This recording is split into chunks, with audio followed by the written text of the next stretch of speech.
All right, from our studios this week in Detroit and Tampa, this is Green Tag Theme Park in 30. I'm Philip, and I'm joined, as always, by my co-host, Scott Swenson of Scott Swenson Creative Development. On Green Tag, we look at the week's top news and explain why it matters to business professionals in the theme entertainment space. And today, Stardust Racers has reopened, and we are looking at why and everything around it. Yeah. What happened and why? And I think before we even start, I think we have to kind of clear the air and say this is a terrible thing. We have we are very sorry for the loss of a human life, and our respect and our condolences go out to the family and friends of Kevin, and we hope that that they are able to overcome this. But we want to look at this from a business standpoint. We want to look at this from an operational standpoint, because again, that's the sort of point of view of this particular podcast. We are not saying anything negative about the victim or their families. We are just here to kind of review how it's being handled and discuss, kind of our opinions and our viewpoints based on our many years in the industry as to how this has evolved and probably will continue to evolve. So our condolences to the family. And now let's look at it from a business standpoint and see how that unravels. Yeah. Also, we're not attorneys. Correct. We're going to add that disclosure. We're not attorneys. Scott is an IOPA certified instructor and does train, and I am IKE certified. So we have those backgrounds, but we are not attorneys. We're also not financial advisors, but we're getting them all out there, all the disclosures. Yes. I'm not a doctor, nor have I ever played one on television.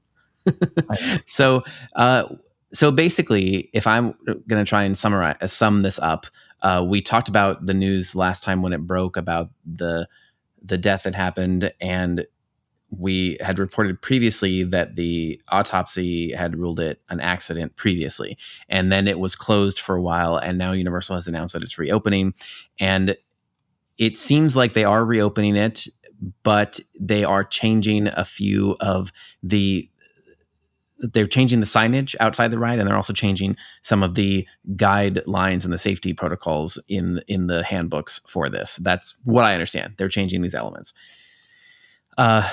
We're going to link to a great article from Click on Orlando that kind of goes through all the changes in detail, but also includes some quotes from both sides on this. And if we're looking at specifically some of the sections that have changed, so it says an updated symbol legend for all attractions, more rider requirements for attractions, including Stardust Racers, and new language covering the topics of guests using wheelchairs. That's what's been changed. So I think what they removed, so what it used to say inside the employee or inside the guidebook was you must be able to take a small step into the ride vehicle compartment, either independently or with assistance from your companion. So that has been removed. And what they have added in its place is that guests using mobility devices must be able to walk independently. And it says, and that's been added into the guests using wheelchair sections. And that seems to be the biggest shift is the change from being able to walk with assistance or move with assistance to being able to walk independently. And I think to me, that's the biggest thing, because that's a very big difference. Well, and I think that, the reasoning behind that, because you have to recognize, we all know, anybody in the industry knows that anybody who wants to ride a roller coaster will tell the operator anything they want to hear so that they can ride the roller coaster. I'm not saying that's what happened here, but by saying must be able to walk independently, it changes what they must demonstrate as what their disability does and does not allow them to do. If you can walk independently, you can hold yourself upright. And that seems to be, again, not an expert, but based on everything that we've read and based on everything that we've seen, that seems to have been part of the situation, part of the reason that, unfortunately, the coaster took a human life. So I think that by demonstrating that, you can't ask somebody, can you sit up? But if you can make them, if you make the safety restriction, they must be able to walk 2 or 3 steps unassisted, that proves, doesn't ask, it proves that you can sit up to ride the ride. And if that was indeed the issue, hopefully that will help reduce any misconceptions, or it will clarify the safety requirements for the ride. Well, and on that point too, the symbol that they added. So I was reading from the section, the wheelchair guests with wheelchair section, but there also is as I mentioned, the signage that's out front. And I'm reading here. It says that what they have done is they've added a red circle with a diagonal line crossing it. And the symbol means a guest should not board an attraction if they have weakened bones or muscles, if they have the inability to independently maintain upright position, which is what you just said, or if they have any other conditions which may be aggravated. So it seems like they're trying to also convey what you're saying with like the symbol that's outside the ride to be looking for that. So it's changed all the signage in addition to adding that clarity inside of the the operations. And the thing I think we need to reinforce here is all of the investigations that took place, and there were many after this. There was an internal investigation. There was an investigation by the ride manufacturer. There was an investigation, obviously, by the police, and then there was an investigation by a third party, an independent third party, and all of them came back saying that before, during, and after the situation, the ride was operating within the operating standards that were there. Now, the argument could be made, but someone still died. Why? Yeah. So, well, that on that point, so as Scott mentioned, on the Universal side, they've given statements, and all of those people have ruled it an accident. However, obviously the family is not happy about this, and their counsel and the family themselves have put out statements that kind of talk to what Scott was saying. So first, the family statement, the parents said, by rushing to reopen this ride as if nothing happened, Universal is showing great disregard for Kevin's life, our family's pain, and the safety of every rider who steps onto that coaster. We are horrified that Universal would put the ride back into operation so quickly. That's a statement from the parents. And then the legal counsel, what the legal counsel said is a slightly different argument, but it's speaking to what Scott was just mentioning. Basically, they said Stardust Racers is evidence of an active death investigation. Reopening the ride before our experts can examine every component is unadulterated spoilage of evidence, a grave risk to public safety, and puts profits over people's lives. Universal reportedly told employees the ride functioned as intended. If that is accurate, then the design itself is deadly. We are demanding that Universal pause the reopening, preserve all evidence, and allow our experts to inspect it. If they refuse, we will address Universal's callous actions in court. So I guess at least the council is claiming that not everybody that's supposed to have inspected it. So their experts have not inspected it. So but they're always going to. I think both of these statements are filled with emotion. Obviously, the families makes total sense that they would be filled with emotion. Yeah. They are. There's the way it reads, and I'm not going to judge them because they are emotional about losing a family member. But again, it is very emotionally based. To say that it risks the life of every rider, anytime absolute statements are made, they are usually incorrect. Yeah. Absolutes, every rider was not endangered because every rider has not been injured or so we have to kind of take that with I don't want to say grain of salt, but they've just lost a family member. So obviously they're going to have an outpouring of emotion, and they're going to state things in a very emotional way. And I can't fault them for that. Looking at the council's statement, usually an attorney, and again, not an attorney, but have been involved or aware of different situations regarding well, of course, when you were working with parks and then throughout your career, you've always encountered situations like this, and you've been on both ends of the attorney. Absolutely. And the attorneys quite often will do everything they can to delay a reopening, to make something to help cause the park to lose money so that they are more likely to settle quickly. Yep, that's right. So I understand his point of view as well, or her point of view. I don't know whether it's his point of view. I know who it is. Yeah. His point of view. So again, to say that the internal view, the police view, the third party contract, or the outside third party, and the vendor are all completely wrong. I think that's a little bold. Yeah. I think and as far as evidence goes, the evidence seems to be, you can look at the growing number of riders who have ridden and not been injured. Yeah. To me, that continues to build evidence against his case. So of course he wants to keep it closed. I agree with that. Definitely, especially with the attorney always has to argue for their client, right? So they're always taking, and that's their job. So I think they're doing their job. And I think that statement is I think that statement is a pretty good statement considering that they have to do their job about it. So it's a good angle to take with it, right? Now, what I would say, I'm going to say two things. So reviewing all of this information, I do feel like Universal should have done something else. And that is just because for when our background, when it comes, to manufacturing or anything, when it comes to this theme park stuff, it's always overcorrect. If there is a problem, you always overcorrect.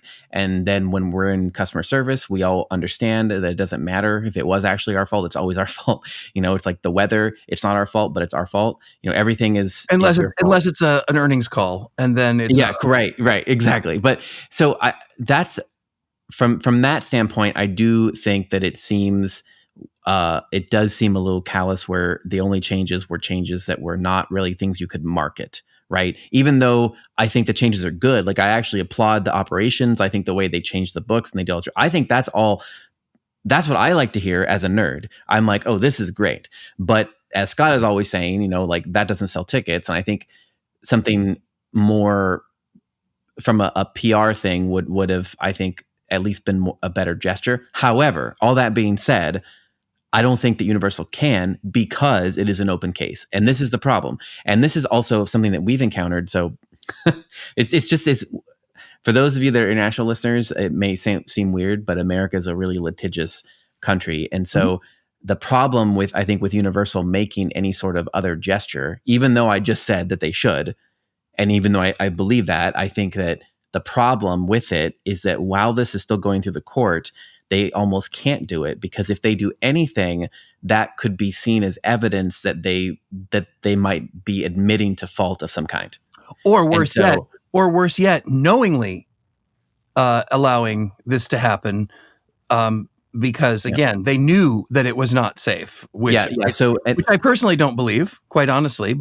Yeah. So for example, I just want to give a quick example from our stuff from manufacturing. So we in the past, there's been some instances where we manufacture lights, and of course our lights are not meant to be outdoor full year round. Like, they shouldn't go through freeze cycles. They shouldn't be buried in water of more than 1 foot of pressure. There are some things that are pretty obvious. Like when you buy them, we're like, this is not meant for this and don't do it. And we will tell everyone not to do it. So there's been some attractions, which I won't name names, but there's been attractions in the past that have put them like in snow, like buried them in snow, or put them in the bottom of a large water fountain or inside of a water jets. And none of these things are allowed. Right. And then of course they get upset and they blame us, and we're like, we use them improperly. But again, back to my point, even if it was the designer that is the one that specified it in the wrong way, the end client, the attraction, still blames us, right? Because the designer puts the blame onto us. And in some cases, where I have wanted to send replacements to just work with them because we want the project to be successful, our legal counsel has even told us not to, because if we send replacements to a thing where we know that they installed them improperly, then it's kind of like we're admitting to something, even though we're not. So even though it's like we want to do the nice thing and just help them, even though we know that they did it wrong, even if because it's America, if we do it that way, there's a chance that it could be perceived as us, agreeing that some fault was ours. And so it's really tricky. Like these things, that's what my point is, that this stuff is really tricky. And that's probably why. Using Gantom as an example, do you go back and redesign the fixtures? So what we have done in those cases is just like what Universal did. So we've redone the packaging, we've redone the labels, we've redone the training, we've redone all of the like operationally this is how you do it, and we don't redesign fixtures. So this is why I'm saying I totally empathize with Universal. Like, yeah, it's like because we know there's nothing wrong with the design. It's just user error. But then the problem is there's so many. Again, it's just like this blame game, which is like what's happening here, where it's like the designer is the one in some cases that designed it improperly, but in sometimes it's not the designer, maybe it's the installer, right? There's so many people involved and none of them want to take the blame. So they just say, well, it was faulty manufacturing. And we're like, well, we can prove it's not. So all you can really do in some of those cases is just make sure that there's packaging and stickers and there's warning labels all over the thing. Like don't put outside, Well, and it's the example that comes to my mind is the warning on cigarettes. The warning on cigarettes in the United States is, and I just looked it up, smoking cigarettes may be hazardous to your health. If you ever see cigarettes outside the U.S., it is something as blatant as smoking kills you. Don't or quit now. I mean, it is that straightforward. Yep. So I think that in changing their signage, we like to think of it and kind of brushed it off as if it was lip service. But I think by making the signage more straightforward, even more aggressive, yep. Then the hopefully it will dissuade people from riding. The next question that comes up in my mind, however, is I put on my DEIA hat and I think about accessibility and for guests in wheelchairs who simply cannot walk unassisted. Can't walk independently. Yep. Yeah, cannot walk independently. Does this somehow impact ADA regulations? Does it somehow impact the feeling that guests in wheelchairs are going to have towards the park? Because this didn't just change, by the way. It didn't just change for Stardust Racers. It also changed for multiple rides. It changed for multiple rides. So they're trying to get ahead of the game as well. And they're the three of the most popular rides, from my understanding, at Epic. You must be able to walk independently from your wheelchair to get into the ride. Yep. So I guess my question is, because I think about this back in the days when I was working in the parks and I had guests in wheelchairs who would say, you have us taking, for the concerts, for example, you have us taking our wheelchair out across the sand, and that is very difficult. And I said, yes, but it does meet the ADA standards. And their argument was, well, the ADA standards are not right because I am a guest in a wheelchair, so therefore I can tell you this is difficult. Are you trying to be discriminatory against us, whether you are breaking the law or not? And so it's a very, very fine line. It's no different than, going back to Universal again, when Wizarding World of Harry Potter first opened and they didn't have, as they referred to it, Hagrid-sized seats. Yep. So people who are a combined height and weight were unable to ride because the safety restraint did not close fully. It was the same with Forbidden Journey, not just Hagrid, but before that it was Forbidden Journey too. Forbidden Journey as well. Yeah. I remember being in line opening day with someone who we waited 8 hours and he wasn't allowed to ride. Yeah, when we got up there. Yeah. So, but at the same time, I gotta say, I as someone knowing my physical limitations, I would not invest in a full day at a trampoline park, because I'm going to get about 5 minutes and then I'm going to be watching everybody else jump up and down for a while. I'm not going to go rock climbing because that's just outside of my abilities. Now, I realize there are going to be people who think that I'm being callous and glib about it. I'm not. Not. I do think it is a very fine line, and I think it is a discussion that needs to happen. And perhaps, if we discover that there are people who are in wheelchairs who are upset about this, maybe there needs to be alternative offers. Maybe there needs to just simply be very clear statement. But again, very clear statement is difficult here in the United States if you're listening from outside. Well, just because for reasons I just said. Yeah, yeah, for all the it's very reasons. difficult because people use it as a way to reverse in and say, well, then you knew that there was fault, or you Correct. opened without XYZ, or why did you even put this product out there if you thought there might be some sort of And yeah. the next thing that happens is someone comes up and says, why does Universal hate people in wheelchairs? That's right. That's right. Yeah, it gets crazy. So I think I don't know. I think we've said everything we want to say, and Scott and Yeah. I both shared our points.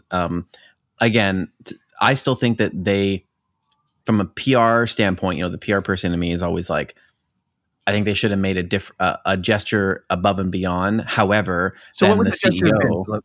What Well, would that that's what gesture have been? I'm saying. The CEO hat of me though understands why they can't, because if they do anything else beyond changing these operational guidelines, then it's going to be perceived in court as something that, as some sort of admission of fault. So they can't do anything. So maybe after, this might be a thing where we wait and see after this completely wraps up.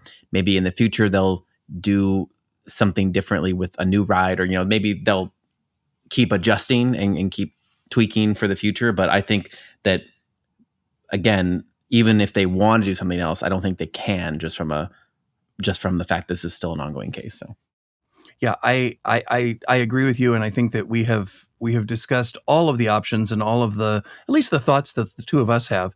And I started this way. I'm going to end this way.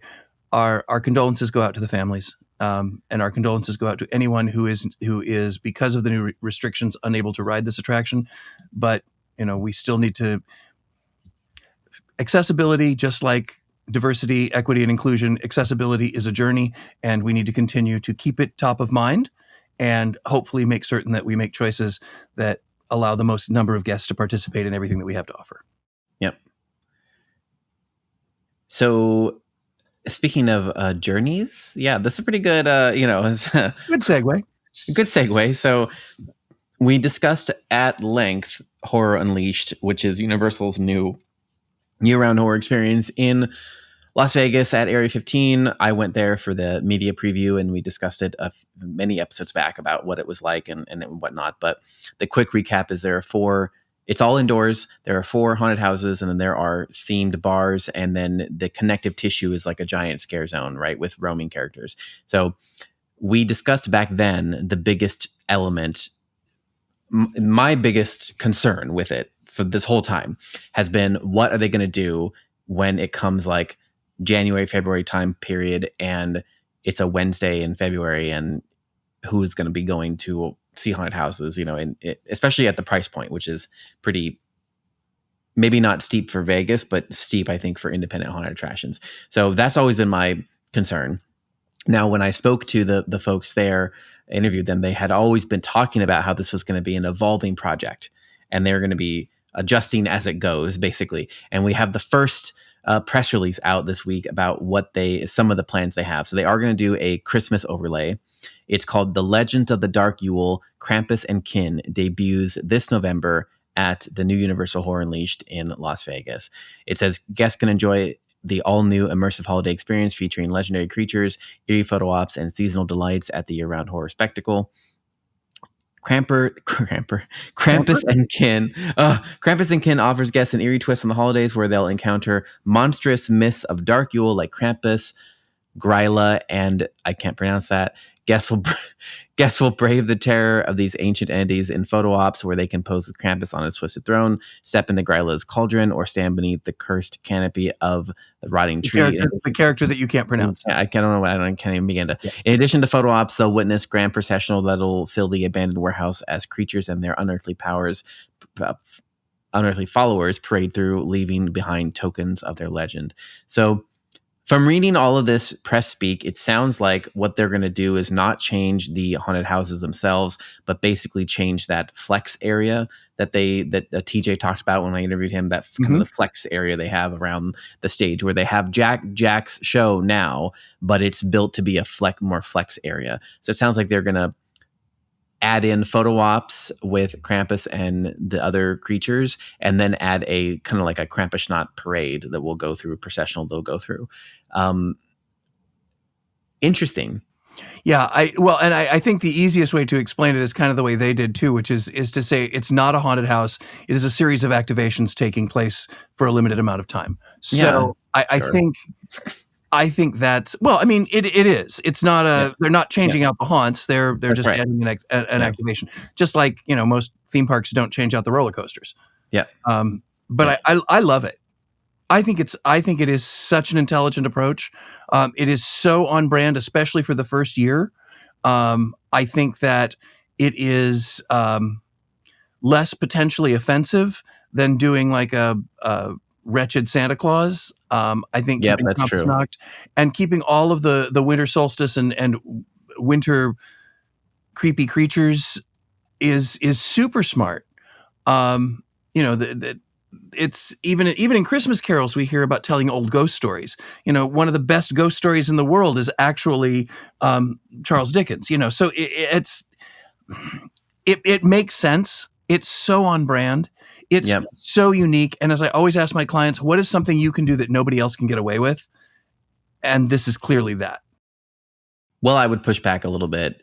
I think almost everyone does Krampus. I mean, my like local burger joint does Krampus, right? I mean, like everyone does it. So I think that's Do they do a Krampusnacht parade? yes, They not do the a local full. burger joint, but we I was have going to say plenty the of local places burger here. joint does not do a full parade.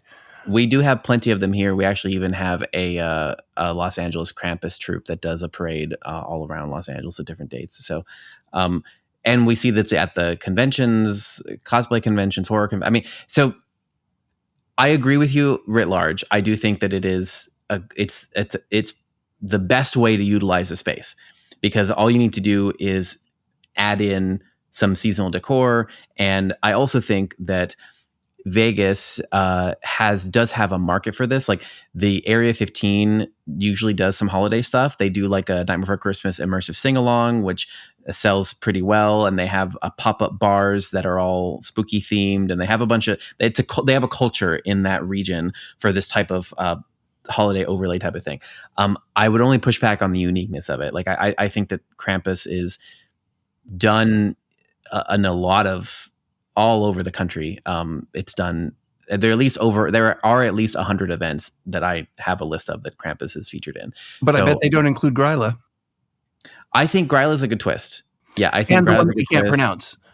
Yeah, that one. And I like the idea of the photo ops because we've just talked about how important photo ops are and how everyone wants to make content and do that. So I think if they could position this, as like the spooky holiday destination for Vegas, where it could be the most immersive and the most quality one, because most of the other pop-ups are independent places, doing trying just making.